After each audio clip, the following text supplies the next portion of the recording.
Habari ndugu mtazamaji. Karibu sana katika simulizi hii mpya, nzuri, ya kusisimua na yenye mafunzo mazito kwa jamii, inayokwenda kwa jina la Binti Alilala na Shetani ili apate utajiri. Simulizi hii inahusu maisha ya binti mmoja anayeitwa Aika, mwanamke aliyekuwa na tamaa ya pesa na anasa za mjini kupitiliza. Tamaa hiyo ilimfanya apuuzie ushauri wa wazazi wake na rafiki yake wa dhati, hadi akajikuta katika mtego wa kutisha. Mtego uliomlazimisha kulala na kiumbe asichokijua, shetani mwenye sura ya binadamu, ili tu apate utajiri wa haraka. Je, Aika atafanikiwa kupata utajiri huo ama ndio mwanzo wa maangamizi yake?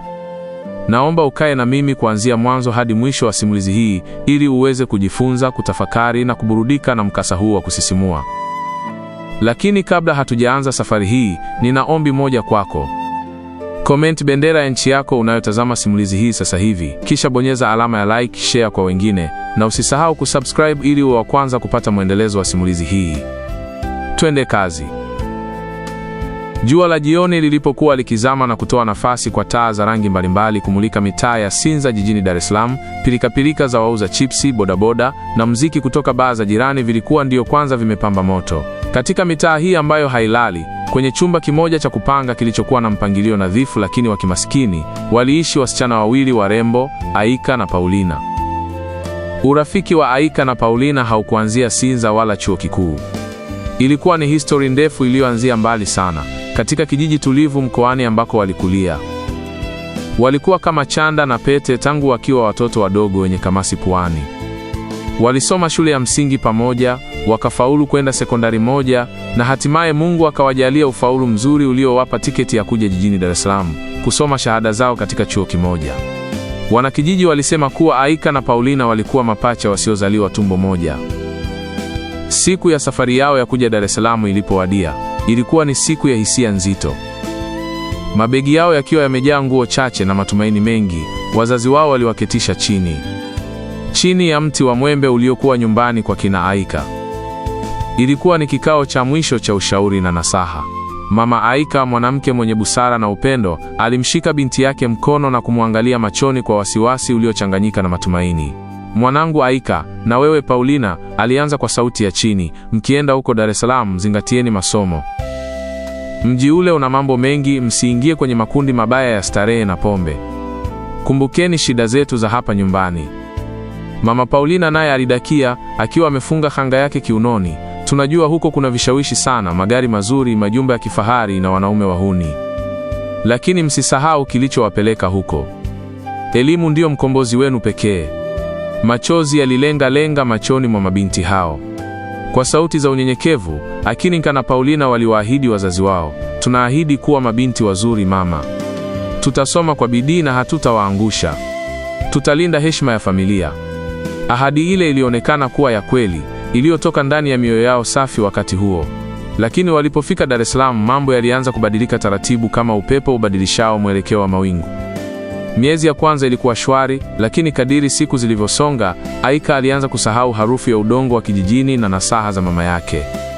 Chuo kikuu kilimkutanisha na marafiki wapya, wasichana waliovaa nguo fupi, waliojipulizia manukato makali na waliokuwa na simu za bei mbaya, huku wakiletwa chuoni na magari ya kifahari. Aika alitamani maisha yale. Alianza kuwafata marafiki wale wenye tabia chafu kwenye maeneo ya starehe. Alianza kubadilika polepole. Sketi ndefu zilibadilishwa zikawa vimini, daftari ya masomo yaliwekwa pembeni, na nafasi yake kuchukuliwa na vipodozi. Aika alianza kupenda maisha ya starehe na anasa, na kibaya zaidi, akaanza kunywa pombe, kitu ambacho kilikuwa mwiko mkubwa katika malezi yao. Tofauti na Paulina alibaki kuwa yule, mpole, mcha Mungu, na mwenye bidii katika masomo. Kila alipomuona rafiki yake akipotea, moyo ulimuuma. Siku moja jioni, wakiwa chumbani kwao Sinza, Aika alikuwa akijipodoa mbele ya kioo huku akitikisa kichwa kufuatana na muziki aliokuwa akiusikiliza. Paulina alimwangalia kwa huzuni, akaamua kuvunja ukimya. "Aika," Paulina alimuita kwa sauti ya upole. "Tumekuja Dar kusoma, sio kufanya starehe. Tafadhali badilika rafiki yangu, uko unakoenda siko. Kuna magonjwa, kuna hatari nyingi." Aika alisimamisha mkono uliokuwa ukipaka rangi mdomoni, akageuka na kumwangalia Paulina kwa jicho la dharau, kana kwamba anaongea na mtoto mdogo. "Paulina, hebu niache," Aika alibwatuka. Mimi sio mtoto mdogo, nina akili zangu timamu. Naweza kujikinga nisipate magonjwa. Hata hivyo, kinga zipo nyingi siku hizi, siwezi kupata magonjwa wala mimba kizembe namna hiyo. Huu ni ujana, lazima tuule. Paulina hakukata tamaa, alisimama na kumsogelea Aika, akamshika mkono kwa upendo. Lakini Aika, sio vizuri. Vipi kama wazazi wakijua hiki unachofanya? Unakumbuka ahadi tuliyotoa chini ya mwembe? Unakumbuka machozi ya mama yako? Maneno hayo yalimchoma Aika kama sindano, lakini badala ya kutulia, yaliamsha hasira kali ndani yake. Aliuondoa mkono wake kwa nguvu kutoka kwa Paulina. Niache Paulina. Mbona unajifanya wewe mtakatifu sana? Aika alifoka, sauti yake ikijaa ukali.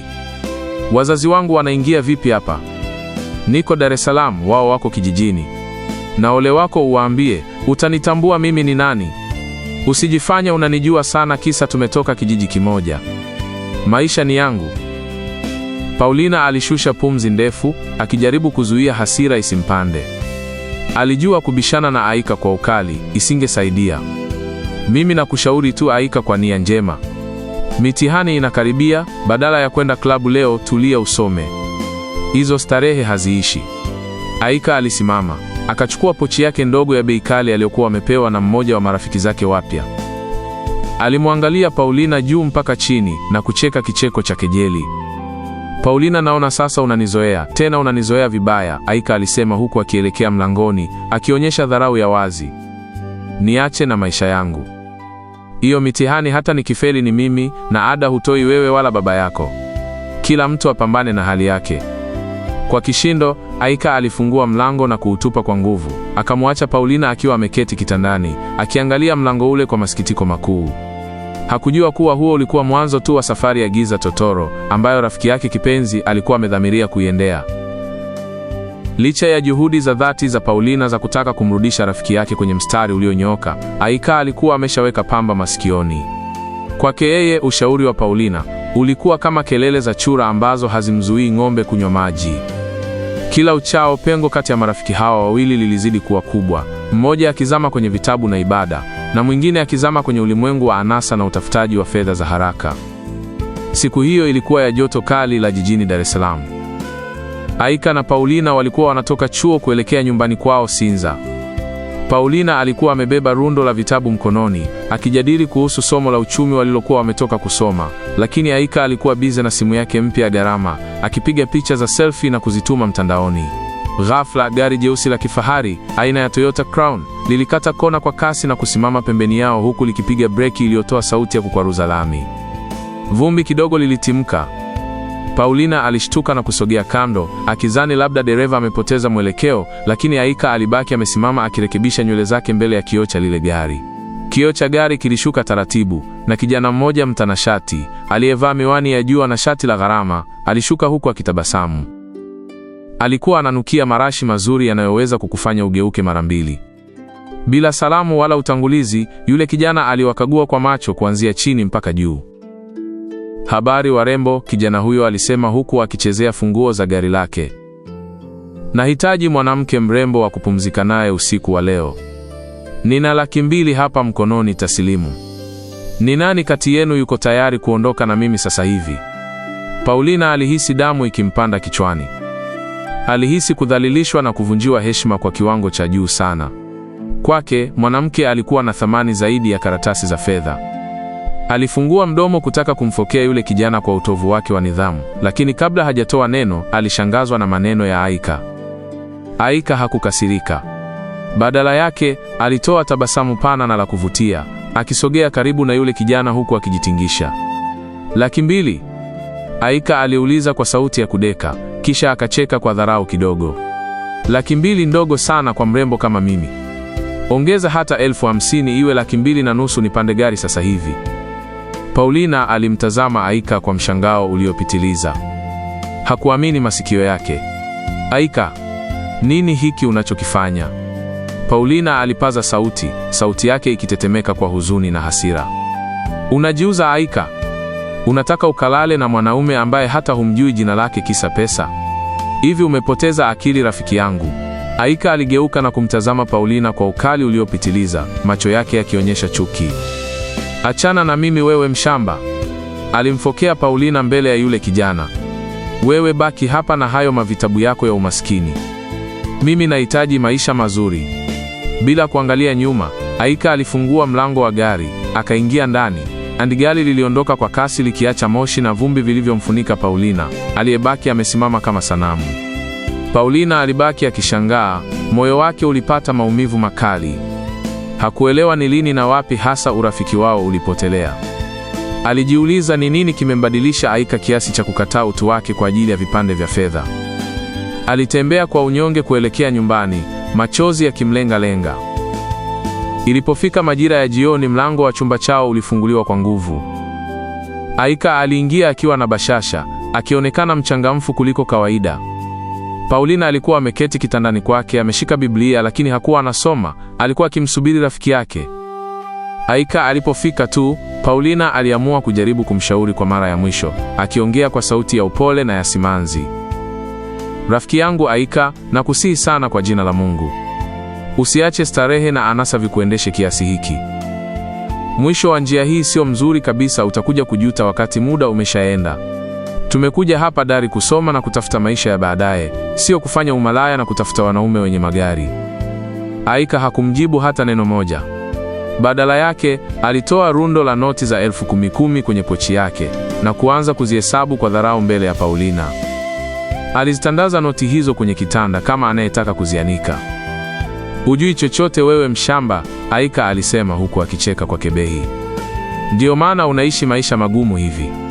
Huna hata simu ya maana, huna nguo nzuri, kazi yako ni kusoma tu vitabu visivyokupa hela. Usinishauri mimi tafadhali, mshauri huyo Mungu wako akusaidie upate hata hela ya sabuni." Alipomaliza kuhesabu pesa zake na kuzirudisha kwenye pochi, Aika aliingia bafuni na kuoga haraka sana. Alitoka na kupaka manukato yenye harufu kali, kisha akavaa gauni fupi sana la rangi nyekundu lililokuwa likiacha sehemu kubwa ya mwili wake wazi. Alijitazama kwenye kioo, akajipaka wanja mwingi, na kisha akatoka nje kwa madaha kuelekea klabu kuungana na marafiki zake wapya, akimwacha Paulina akisali kwa ajili ya roho ya rafiki yake inayozidi kupotea. Muda ulizidi kuyoyoma, na kadiri siku zilivyopita, ndivyo Aika alivyozidi kuzama kwenye dimbwi la maisha ya bandia. Alikuwa amebadilika kabisa, kuanzia lafudhi yake, namna ya kutembea, hadi mtazamo wake juu ya thamani ya maisha. Aika hakuwa tena yule binti wa kijijini aliyekuja kutafuta elimu. Alikuwa amejigeuza kuwa mwanamke wa mjini, socialite, ambaye maisha yake yote yalitegemea sifa za watu wasiomfahamu kwenye mitandao ya kijamii. Instagram na Snapchat zilikuwa ndio sehemu zake za kujionyesha. Alikuwa na shauku isiyo na kikomo ya kuishi maisha ya kifahari kama mastaa wakubwa wa filamu na muziki, ingawa ukweli ulikuwa kwamba hakuwa na uwezo huo wa kifedha. Kila asubuhi, badala ya kufungua madaftari ya chuo, Aika alikuwa akitumia masaa mawili mbele ya kioo, akijipaka makeup kali na kuvaa mavazi ambayo mara nyingi alikuwa akiyaazima au kuyanunua kwa madeni makubwa. Kwake yeye, kuonekana ana maisha mazuri kulikuwa na umuhimu kuliko kuwa na maisha mazuri yenyewe. Aika alikuwa mraibu wa kusafiri. Sio safari za kimaendeleo, bali safari za kutafuta content ya kuposti mtandaoni. Angewatafuta wanaume wenye uwezo na kuwaomba wampeleke kwenye mahoteli ya gharama Zanzibar au mbuga za wanyama, si kwa ajili ya kupumzika, bali kwa ajili ya kupiga picha. Alikuwa akipiga picha nyingi sana kwa siku moja, akiwa pembeni ya bwawa la kuogelea, akiwa anakunywa kinywaji cha gharama, au akiwa amelala kwenye mashuka meupe ya hoteli ya nyota 5. Picha hizo aliziposti kwa awamu, akizisindikiza na maneno ya kuringa kama living my best life au blessed beyond measure, huku akijua fika kuwa hata nauli ya kurudi Dar es Salaam hakuwa nayo mkononi. Watu mtandaoni walimshangilia. Alipata maelfu ya likes na maoni ya sifa. "Aika, unakula maisha. Natamani kuwa kama wewe." Maoni haya yalikuwa kama chakula cha nafsi yake. Yalimpumbaza na kumfanya aamini kuwa yeye ni bora kuliko wengine, hususan rafiki yake Paulina, ambaye alimuona kama mshamba wa karne. Ili kuendeleza maisha hayo ya uongo, Aika aliingia kwenye mtego wa hatari. Alianza kulala na wanaume mbalimbali, kuanzia vijana wahuni hadi wazee waliomzidi umri hata baba yake, mradi tu wampe pesa za kununulia nguo mpya, wigi za gharama na simu za kisasa ili aweze kupiga picha nzuri zaidi. Lakini hata pesa hizo hazikutosha. Mara kadhaa Aika alijikuta akikopa pesa kwa riba kubwa kutoka kwa watu mbalimbali, ili tu akodishe gari la kifahari kwa siku moja aende nalo club na kupiga picha akionyesha funguo mkononi. Ilikuwa ni maigizo ya maisha ambayo hayakuwa na msingi wowote. Paulina alikuwa akishuhudia yote haya kwa uchungu mwingi. Mara nyingi walipokuwa wamekaa chumbani, Aika alikuwa akimtambia Paulina huku akichezea wigi lake jipya. Paulina, angalia hili wigi lilivyo zuri, wewe utaishi kusuka nywele za mkono hadi unakufa. Mara nyingine alisema, ipo siku isiyo na jina nitakutana na mwanaume mwenye pesa kweli, danga la maana. Nitamchuna hadi niwe milionea, na wewe utabaki hapa na vumbi lako la chuo. Paulina alimwangalia kwa huruma, machozi yakimlenga-lenga. Aika, rafiki yangu, hivi huoni unavyojipoteza? Unauza utu wako kwa ajili ya picha za Instagram. Hawa wanaume unaowategemea watakuchoka na kukuacha ukiwa huna chochote. Rudi shuleni Aika, elimu ndiyo kitu pekee ambacho hakitakuacha. Lakini ushauri huo uliishia hewani. Aika alikuwa amebadilika kabisa.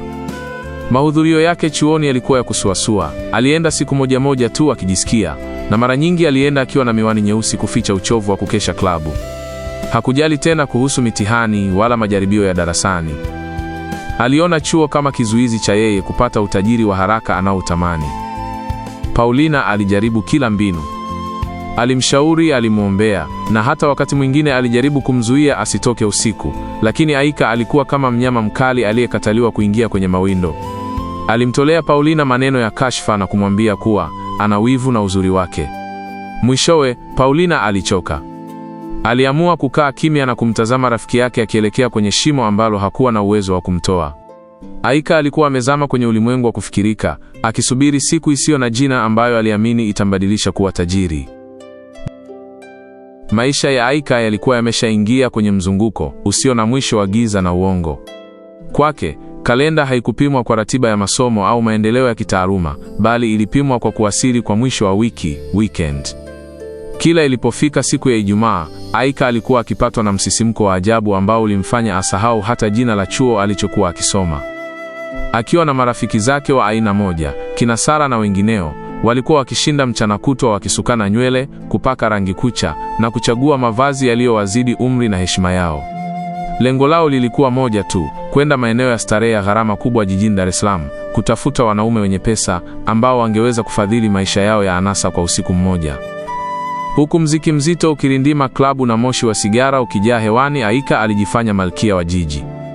Alitumia mwili wake kama chambo cha kunasia wanaume ambao walikuwa tayari kulipia starehe za usiku mmoja kwa gharama yoyote. Alizoea maisha ya pombe kali, kelele za klabu na kurudi nyumbani alfajiri, kiasi kwamba utulivu wa chumbani kwao na Paulina ulianza kumkera na kumfanya ajione kama mfungwa. Pesa alizokuwa akizipata kwa njia hizo haramu zilikuwa hazikai. Zilikuwa zikiishia kwenye kulipa madeni ya zamani ya nguo, kununua vipodozi vipya, kulipia vinywaji vya gharama ili aonekane yuko juu mbele ya marafiki zake.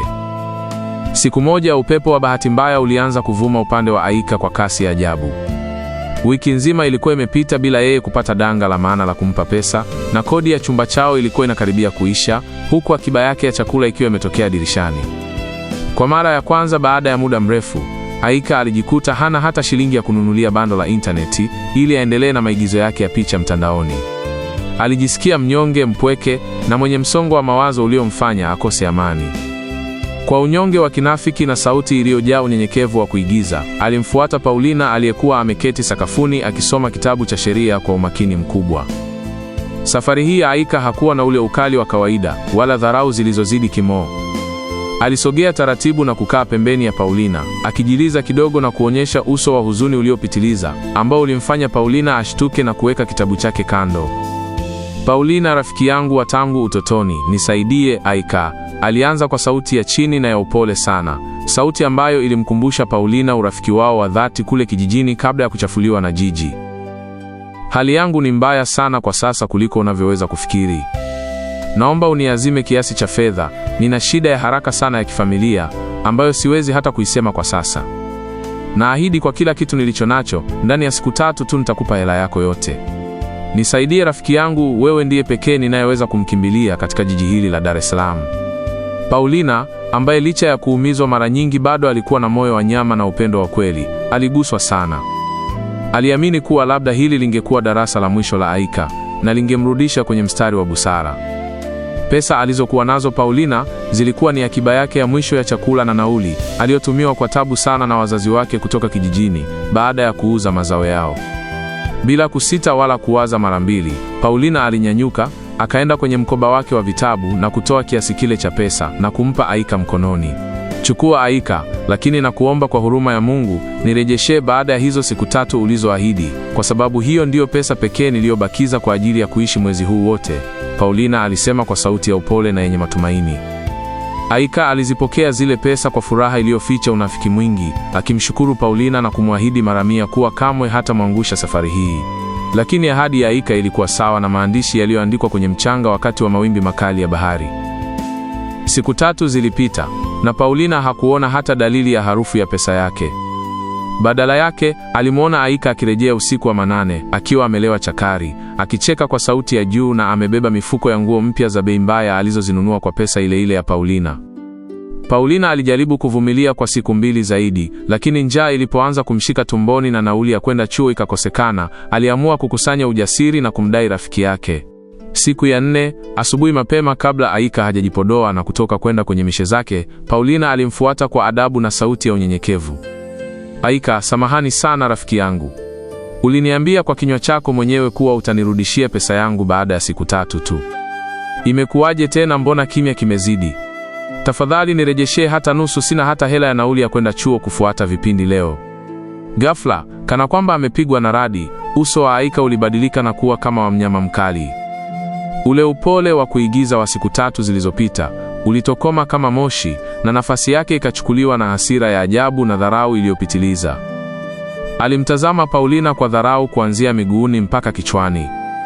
"Sina hela ya kukupa. Niue sasa, niue basi." Aika alipiga kelele kwa fujo, sauti yake ikisikika hadi kwa wapita njia nje ya dirisha lao. "Unanidai kwa kelele hizi kana kwamba nimeiba hizo pesa? Nilikwambia nitakupa nikiwa nazo, sasa hivi sina hata senti 5. Unataka nifanye nini? Nikatoe roho yangu nikupe au niuze figo? Hebu niondolee kelele zako hapa." Paulina alibaki ameduaa, mikono yake ikitetemeka huku macho yake yakijaa simanzi na mshangao wa usaliti uliopindukia. "Aika, nimekuazima hela ile kwa moyo mmoja kabisa na kwa imani kuwa wewe ni rafiki yangu wa damu. Leo unanijibu kwa dharau na matusi hivi kweli? Hiyo ilikuwa akiba yangu ya mwisho ya chakula. Unajua fika ugumu wa maisha ya wazazi wetu kule kijijini wanavyotaabika kututumia kila senti." Aika hakutaka kusikia lolote kuhusu habari za kijijini wala wazazi. Alikuwa akipanga nguo zake mpya kwenye kabati kwa jeuri ya hali ya juu. "Sasa nifanyaje kama sina? Kwani mimi ndo nimesababisha umaskini wako na wa wazazi wako? Usinifuatefuate kama kivuli chako kwa sababu ya vijisenti vichache."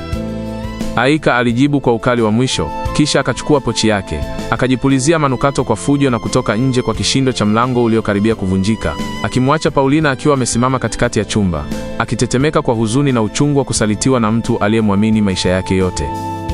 Paulina aliketi sakafuni, akafunika uso wake kwa mikono na kuanza kulia kwa sauti ya chini iliyojaa maumivu makali ya nafsi. Hakuamini kuwa fadhila zake zimegeuka kuwa chuki na dharau. Wakati huo huo, Aika alikuwa akitembea kwa madaha kuelekea barabarani, akipanga mpango mpya wa kwenda kukopa pesa mahali pengine kwa njia ya uongo ili aendeleze maisha yake ya anasa, bila kujua kuwa mlolongo wa madeni na dhulma alizokuwa akizitengeneza ulikuwa ni kamba ndefu inayokwenda kumnyonga shingo yake katika siku za usoni. Tabia ya Aika ilikuwa imekuwa kama donda ndugu lisilotibika, ambalo lilizidi kutafuna heshima yake siku hadi siku. Baada ya kumfanyia ukatili na dhulma ya wazi rafiki yake wa damu Paulina kwa kumdhulumu pesa yake ya akiba, Aika hakuishia hapo, wala hakuonyesha chembe ya majuto. Tamaa ya kuonekana mwanamke wa shoka, pisi kali ya mjini na mrembo wa gharama jijini Dar es Salaam ilimpeleka kwenye mtego pabaya zaidi. Aika alianza mzunguko hatari na wa kustaajabisha wa kukopa fedha kwa kila mtu aliyekuwa karibu naye, pasipo kujali uwezo wake wa kulipa.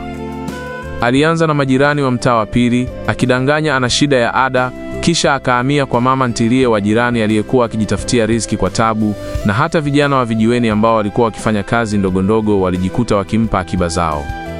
Kila alipokopa, alitoa ahadi kemkem zenye asali ndani yake, akitumia urembo wake wa bandia na lugha tamu ya kilazima kuwahadaa watu waliokuwa na mioyo ya kusaidia. Lengo lake halikuwa kufanya biashara yoyote ya maana wala kulipa ada ya chuo. bali ilikuwa ni kuendeleza ule ulimwengu wa kufikirika na wa uongo alioujenga kwenye mitandao ya kijamii. Pesa alizokopa kwa majirani masikini alizitumia kwenda kwenye mahoteli ya kifahari ya nyota 5, maeneo ya Mbezi Beach na Masaki. Huko, kinywaji kimoja tu cha bei ilikuwa ni sawa na chakula cha mwezi mzima cha mwanafunzi anayejitambua. Akiwa huko, alihakikisha anapiga picha za kila pembe, akiwa kwenye sofa za ngozi, akiangalia bahari kwa madaha, au akiwa ameshika glasi ya mvinyo mwekundu huku akicheka kicheko cha bandia. Alizipandisha picha hizo Instagram huku akijinasibu kuwa yeye ni malkia wa jiji, wakati ukweli ni kwamba moyo wake ulikuwa ukidunda kwa kasi kama ngoma ya Kizaramo kutokana na hofu ya madeni yaliyokuwa yakimvizia kama simba mwenye njaa. Kadiri siku zilivyopita, ndivyo kamba ya madeni ilivyozidi kumkaza shingoni kiasi cha kukosa hewa. Hela za kulipa zikawa hakuna, na ujanja wake wa kuzima simu au kujificha ndani ya chumba chao ukaanza kugonga mwamba. Watu waliomdai, ambao wengi wao walikuwa ni watu wa hali ya chini waliompa akiba zao kwa imani, walianza kupoteza uvumilivu kabisa. Siku moja asubuhi ya Jumanne, utulivu wa nyumba yao ndogo kule Sinza ulivunjika kwa kishindo kikubwa cha mlango kilichoambatana na makelele. "Aika, toka nje mwanamke wewe. Leo sitoki hapa mpaka unipe pesa yangu. Sijaja kuomba, nimekuja kufuata jasho langu." Sauti kali ya mwanamke mmoja anayejulikana kwa msimamo, Mama Juma, ilisikika ikirindima mtaa mzima, ikivuta usikivu wa kila mpita njia. Mama Juma alikuwa amemkopesha Aika 300,000 kwa ajili ya matatizo ya uongo. Aika alijificha uvunguni mwa kitanda chake huku akitetemeka mwili mzima, akimsihi Paulina kwa ishara aende kufungua mlango. Paulina kwa unyonge na aibu iliyomvaa usoni, alifungua mlango na kukutana na uso wa hasira wa Mama Juma, aliyeambatana na watu wengine wawili waliokuwa wakimdai Aika kwa muda mrefu. "Aika yuko wapi?" Mama Juma alifoka huku akiingia ndani kwa nguvu bila hata kusubiri kualikwa. Alimkuta Aika akijitokeza kwa aibu kubwa, uso wake ukiwa umepauka na kukosa yale madaha ya Instagram. Mama Juma alimnyoshea kidole usoni na kusema kwa sauti ya mamlaka iliyopasua anga la chumba kile, "Sikiliza wewe binti mdogo, nimechoka na hizi sarakasi zako. Nakupa wiki moja tu.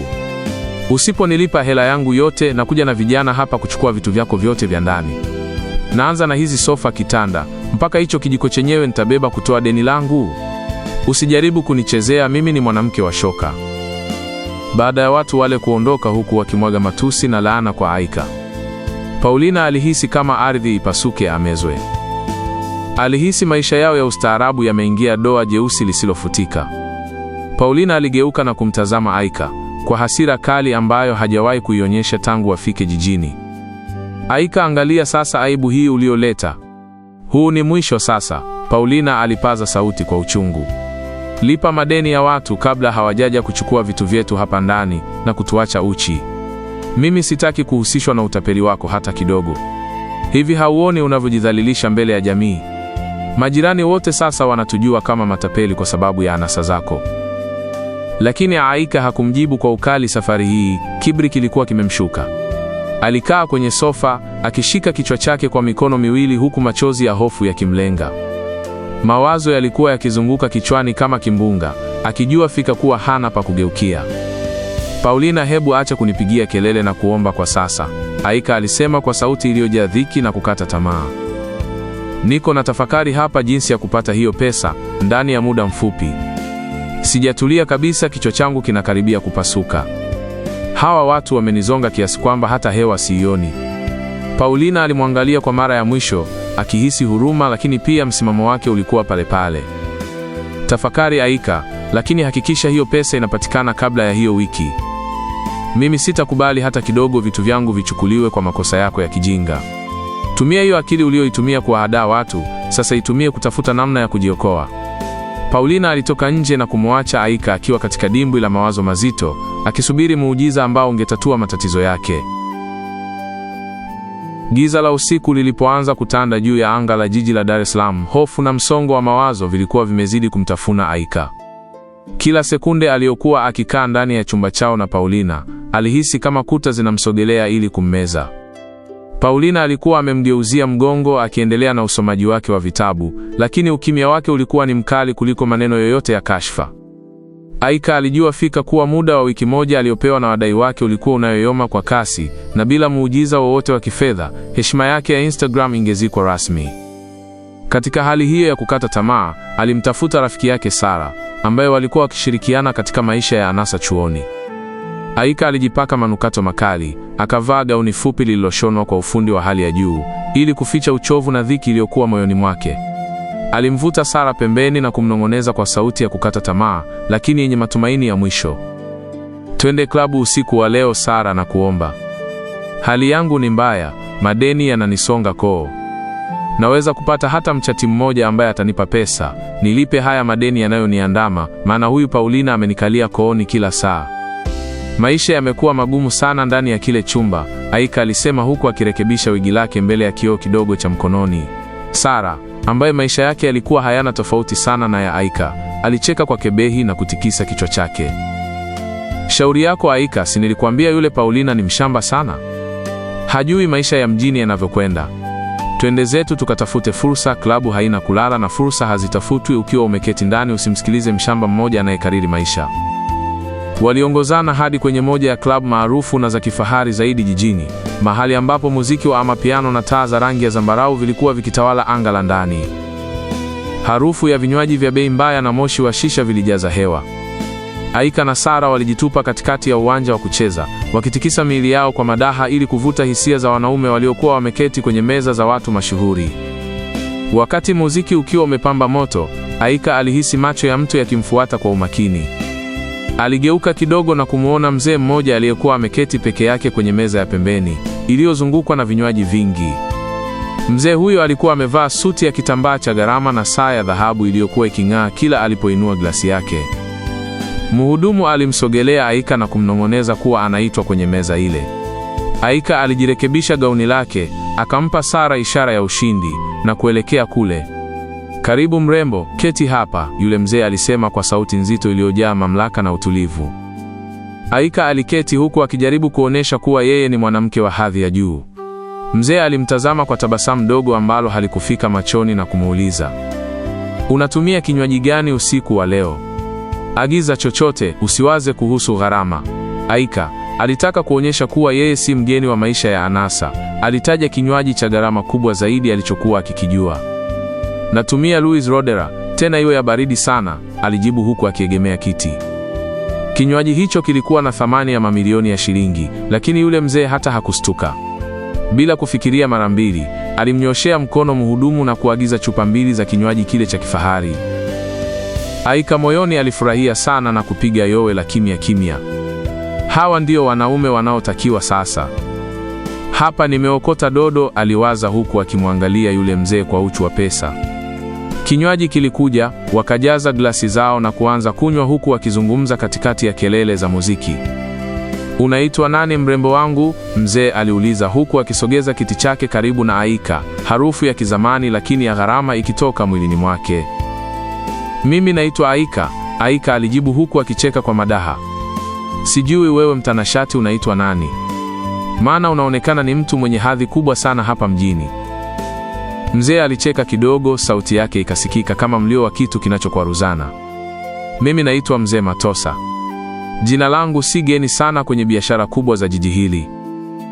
Walizungumza kwa muda mrefu, Aika akijitahidi kumfurahisha kwa stori za mjini. Baada ya nusu saa, Mzee Matosa aliegemea kiti na kusema, "Aika, nimekupenda sana.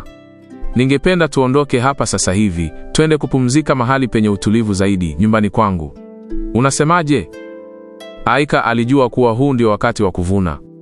Hakutaka kupoteza fursa ile kwa aibu za kijinga. Alimtazama Mzee Matosa moja kwa moja machoni na kuuliza swali lililokuwa linamsumbua tangu alipokaa kwenye ile meza. "Mzee Matosa, mimi nina matatizo yangu kidogo. Tukiondoka hapa, una kiasi gani cha kunipoza? Una shilingi ngapi kwa ajili yangu usiku wa leo?" Mzee Matosa alitabasamu. "We unataka shilingi ngapi mrembo? Taja kiasi unachohisi kitatuliza moyo wako." Aika, akifikiria madeni yake na mahitaji mengine, aliamua kutaja kiasi ambacho aliamini ni kikubwa. "Mimi nataka 500,000 tu kwa usiku wa leo, hiyo itatosha kabisa kunifanya nifurahi," alijibu akitegemea mzee ataanza kubishana. Lakini Mzee Matosa alicheka kwa sauti ya dharau, kana kwamba 500,000 ni pesa ya kununulia njugu. "Mbona 500,000 ni pesa ndogo sana Aika? Mimi nitakupa 2,000,000 taslimu, na kama ukinifurahisha zaidi nitakuongezea nyingine asubuhi." Aika aliposikia neno 2,000,000, alihisi kama amepata tiketi ya kwenda mbinguni. Alicheka kwa nguvu na furaha iliyopitiliza, akipiga makofi, kiasi kwamba watu kwenye meza za pembeni waligeuka kumwangalia kwa mshangao. Milioni 2!